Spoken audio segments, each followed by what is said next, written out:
Hello there. Thank you for joining me for this Friday afternoon.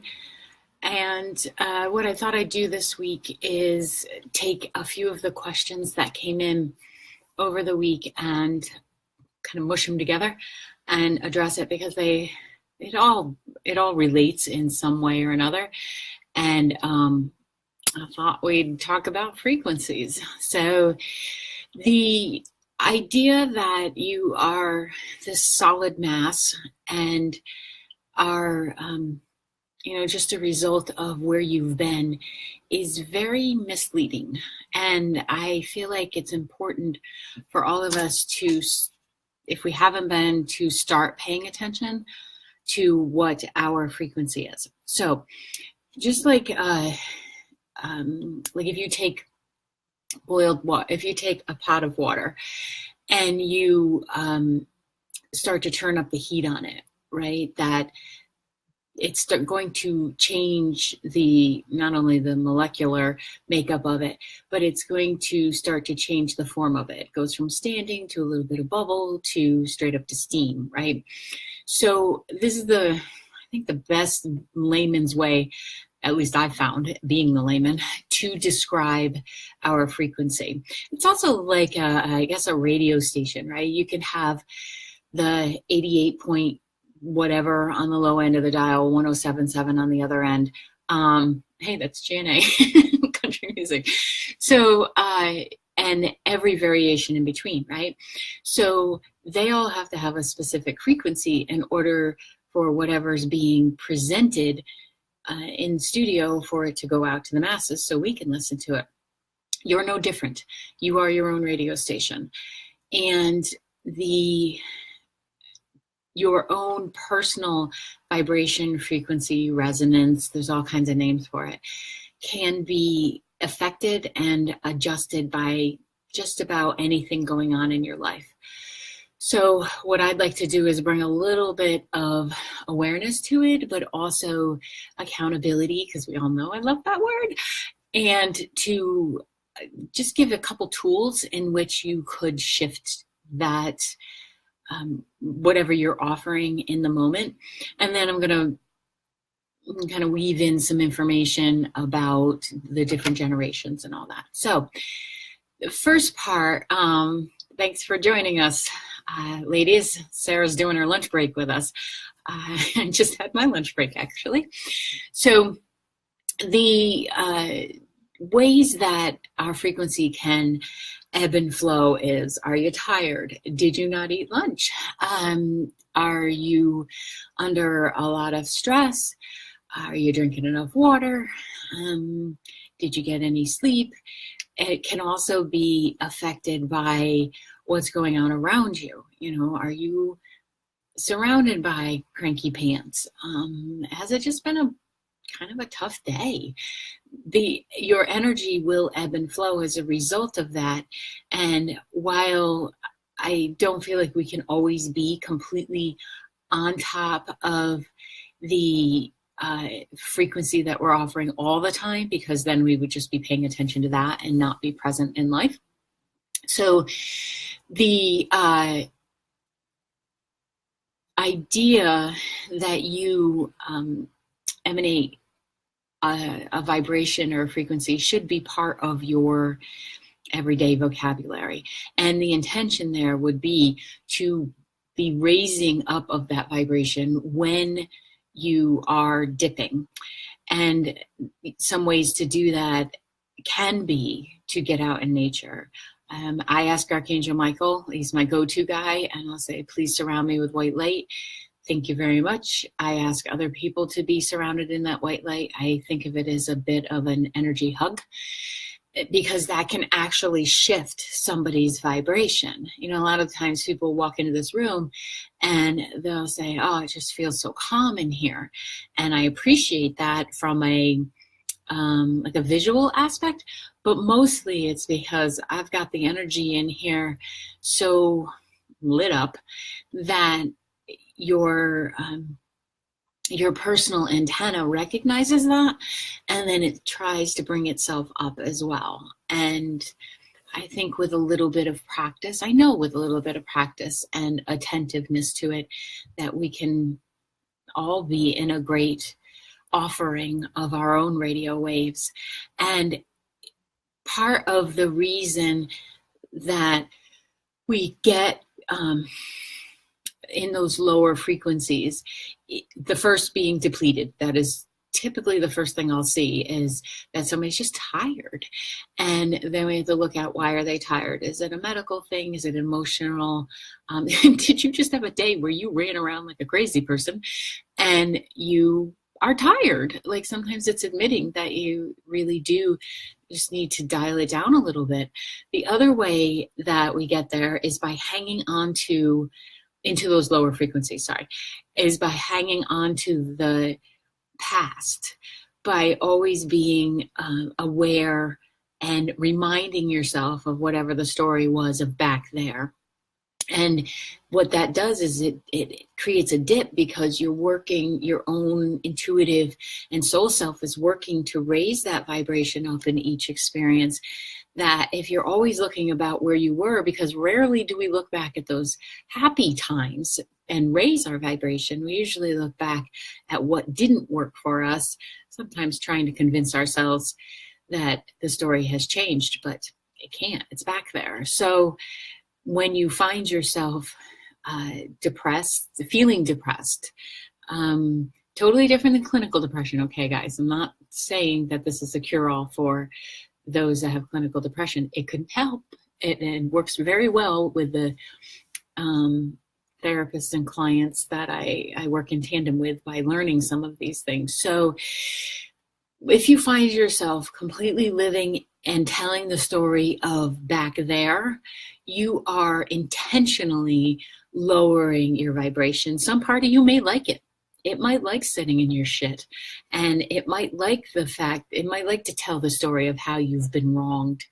I would challenge someone to tell me what went well, and how did that feel, and would you feel interested in raising up your vibration so that you can maybe live in that space a little bit more.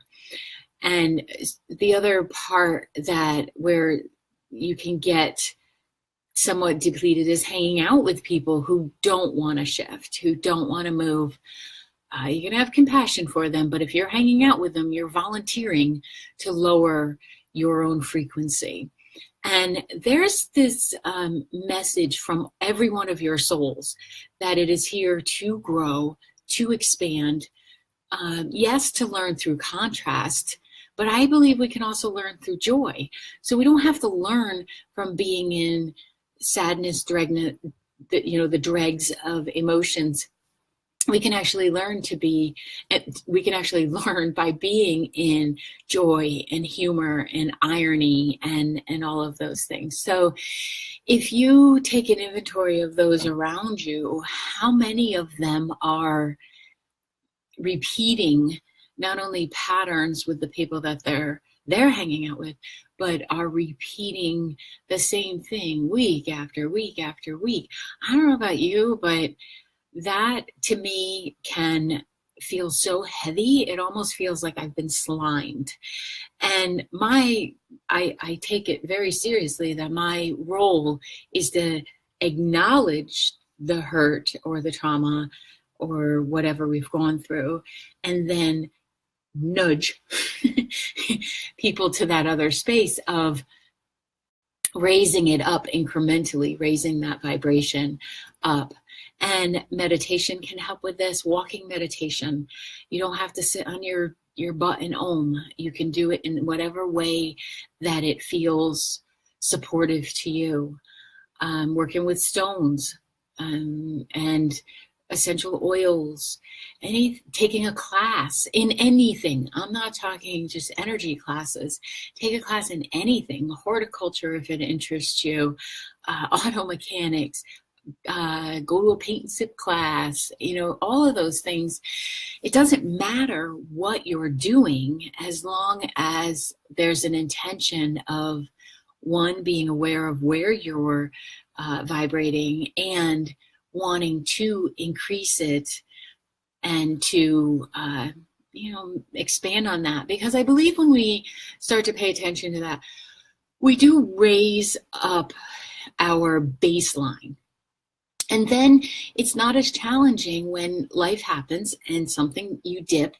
It's not as challenging to keep raising it. Like, you don't have to go as far down in order to come up. And you can pick out something in your life where you felt like that. Just think of a time where you joined someone else in the complaining and, in the bitching about life and everything. Sure, when you first started, oh, that felt good.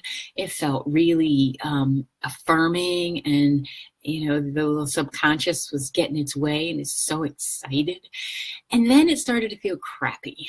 And that's because each time each extra minute that you go past about the 5-minute mark in venting, you get into complaining. And when you get into complaining, you get into manifesting. So if you're allowing someone to go along with you, and you're allowing someone to keep repeating the story of what didn't work, you are actually helping them to manifest whatever they're complaining about. And it's not about, it's not a helpful place to be. And the work it takes to be conscious of it's work. But I'm not really sure why anybody would like to be here and miserable. I've said that before. I understand not having the tools to move, but here are some tools. Thank you for everybody who just signed on. It's nice to see you. Hi, Prudy. And Beth, I know you like the frequency talk. I finally got to it. Are you impressed? So the ways that you can connect with those that have that frequency, that vibration that you'd like to be with, is look to those that have common interests. Some of the most spiritually connected people I have ever met was that when I went to a Narcotics Anonymous meeting, and I went to support someone. I've been a couple times, and I've gone to support someone, and it was so lovely to look around the room and to feel the energy that was there of acceptance of wherever somebody was, acceptance. And at least in this particular chapter, there was also this pull up of, okay, but who do you want to be in this world? How do you want to interact with others? And I think we can all be that way in our everyday life, in looking to, how do I want to amp this up just a little bit? Another way that frequency gets lowered is through addiction, which is part of the reason I went there. But I just had this pop-in memory of that meeting, and I thought it was so great. I wanted to share it. But through addiction, whether that's sugar, whether that's alcohol, drugs, smoking, it doesn't really matter. The vibration of addiction, where you're looking to something else to make you feel better, which is typically why we reach for something, right? To give us that feeling, or to numb the feelings that we have. If you took a moment, it takes 90 seconds for a craving to pass. So if you took those 90 seconds of moments, not just one moment, but those 90 seconds, we can often move to the other side of the craving, and do that by grabbing your stones, doing white light, thinking of a movie that you saw that you really enjoyed. It really is your job. I can't emphasize that enough. It's your job to be in charge of your vibration. No one can make you feel anything. They can't make you feel sad. They can't make you feel mad. You are in charge of that. And that is all the frequency, vibration, resonance is about. So if you have a difficult time in raising up that vibration, do it incrementally. If you're feeling angry, could you reach for passive? Don't jump right to joyous, because you're going to fall off the bench and smack your head or something. Go incrementally so that there's a shimmying up the ladder of emotions, rather than too quick. You fall off, you beat yourself up for not having attained euphoria. We are not ever going to be able to stay in that high vibrational frequency. It's just not possible, because I think we blow our motherboard, is my impression. But I also believe that we have all of these emotions for a reason. Now, when you're no longer resonating with someone, and this happens in relationships. Hi, Jenny. This happens in relationships a lot, where you're of like mind and like intention, setting goals for get the house, the job, the family, travel, whatever the like-minded goals are. And then, somebody starts to shift frequencies. Maybe they start learning about their own soul. Maybe they start looking to increase their own frequency for what they're offering the world, because it's not only about what and how are you walking around, it's how are you contributing to this universe that we have. So a lot of the times you'll see in the longer term relationships where people start arguing, or they the common expression I hear is, we just don't see eye to eye. And then I have to chuckle a little bit, because I'm like, I think it's the third eye you're talking about. You're not resonating. You're not in the same frequency.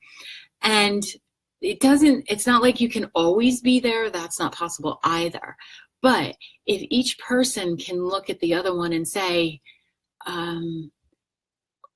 how can I help them to perhaps raise their vibration? Have I been a nudge? I'm bringing the vibration down in the house. So these frequencies are, I believe, as important as anything else you're going to strive for in this life, because I promise you the attaining of stuff isn't where the happiness is. It's in feeling within yourself that you gave yourself a challenge and you followed through, and then you achieved whatever that was. Why not make raising your vibration and something that you'd like to achieve? Hi, Brenda. And Brenda and I share a grandson. So the process of being aware of these frequencies and being grateful that you have that knowledge can also help you understand why you're attracted to someone, why you might want to spend time with someone when your logical head says there's not really anything there that we have in common. But there's a frequency. And along those lines, how like you'll hear this generation or that generation, or this just doesn't understand that, blah, blah, blah. Well, if we all just saw each other as people, that would help. But there is a frequency difference in between each of what we consider to be generational gaps. So the resonance of the universe continues to grow, and it continues to expand, and it's largely based on how are we expanding as people, as souls, as beings. So please know that if you're taking that quiet walk and you're fulfilling and you're giving to self, that you are helping the universe in a significant way. You don't always have to be out on the picket line or pushing an agenda. Rather, people not push anyway. It tends to create resistance. But please know that when you're taking care of your own personal frequency, even if others don't like it, you're contributing to the whole. So the dissonance that can be there in generations is because there is a definite frequency difference. So a lot of the some of the kibitzing and stuff that I see is, complaining and talking about the millennials. But I promise you, even without a label, generations have been doing this as long as there have been people. So this is not new. But there's a different vibration between my generation and millennials' energies, and then a generation above me, and keep on going, right? So it's not that every person within the ladder, so to speak, has the same vibration. We don't. All of us have very different ones. But there's a kind of a universal, it's like positive. It's like universal donor energy, because we all agreed to come in as a soul at whatever time we got here. So I happen to love the vibration of the millennials, because I actually think I might have come in too early into my own soul's path, because I tend to resonate more with their view of life and what they think and feel and intuit that we're here to do. So I happen to like that. Now, someone who is strongly set in their own message of their generation may not. They may see them as disrespectful and not having a mind, but they're so brilliant. Like the ones I know anyway are so brilliant and so caring. They just don't go at it the way that other generations have. So the next time that you're interacting, and I want it to go either way. I'm not saying those who are in the generations that came first have to bend and be totally accepting of the vibrations and the frequencies of the generation still coming in. That's not the case. I think it has to go both ways. What I'm asking for is that people take a step back, and instead of hearing and going immediately to how people don't see it the way you do, why don't you try to see it how they see it? And you might be surprised. You may just be raising your own vibration by taking into consideration what somebody else has said. So these kids that are coming in with what we consider to be deficits, you better be appreciating them. Disrespectful not to. So those on the autism spectrum, Down syndrome, cerebral palsy, it really doesn't matter what the label is. Pay attention to these souls, because man, do they know what being in vibration is about. And those of us that may think that we know better need to really check ourselves at the door, because that know-it-all attitude will lower your vibration. The kids that are coming in, if you've noticed just the most amazing eyes that they have, and that there's a lot of love in the energy. And this is about, I don't know the labels. I don't really get into those. I can see the difference in frequencies, but I think to label locks people in. So there's, like the millennials down are a good example of the system busters. They're going to change things, because let's face it, most of the way we've been doing things while it's evolving has not always been the most loving and compassionate. And then below them came this wave of crystal children that came in, and they're all love.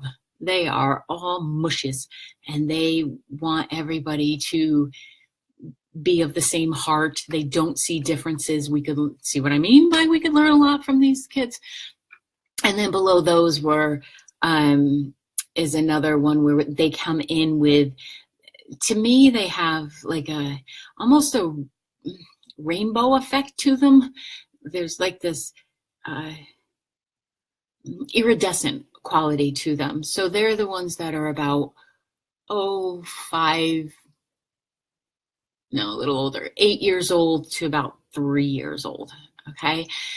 And they are what I feel like are kind of like the mushers, right? They're going to take all of this separation and positioning and, we're better than you and that kind of stuff.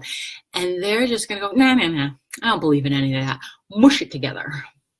And hopefully that helps us to move forward into a place where the rest of us can learn from that.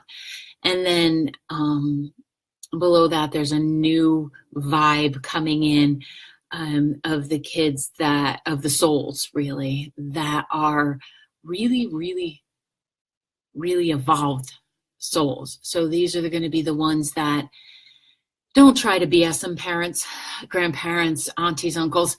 Don't try to BS these kids under 3 years old. You won't get away with it. So don't, I'm going to say it a different way. Open up your minds and your hearts that they have intelligence, because they have intelligence that you have blocked out with language.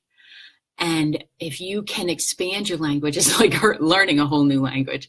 You can really be in a very loving view of this world. It doesn't mean that we don't see the frequency, and there won't be a few in each generation that are still young souls and nudges that have the low frequencies.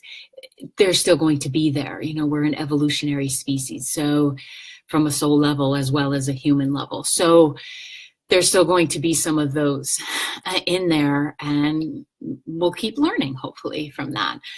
And so what I'd love for you to take from today is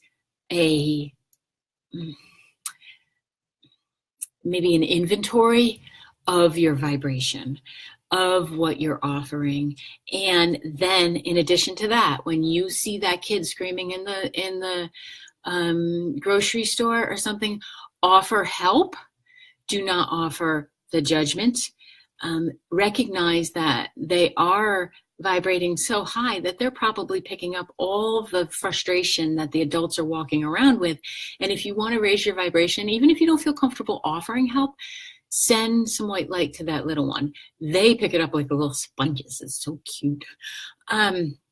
So I've been given credit, like when I pick up babies, they tend to calm down, and everybody's like, well, it's the Nana thing. It's the boobs. The boobs get the credit.